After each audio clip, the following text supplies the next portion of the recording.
we're going to prove that this summation result holds true for all natural numbers n. So here, this upside down A means for all, if you ever see this. This means in, and this little symbol is the natural numbers. So those are the numbers 1, 2, 3, etc. So to prove that this holds true for all n, we're going to use a result, or a technique called induction, or proof by mathematical induction. So what we do is we show that it's true for what we call the base case. So here we're going to take n equals 1.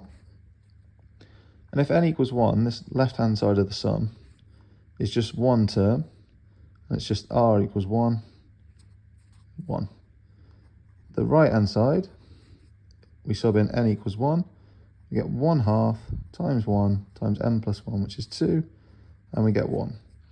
So we actually know that this result is true for n equals 1. Then we assume for some n equals k that this result holds true. So we assume that we have, for some number k, we know that this holds true. And we want to show that that implies that it works for n equals k plus 1.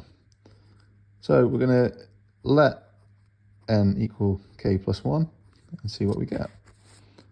So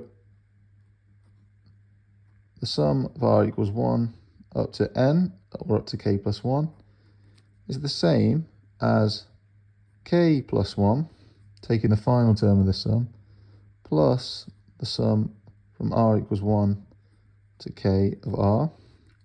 But that is, we're assuming that this result holds. So that is k plus 1 plus 1/2 k plus 1.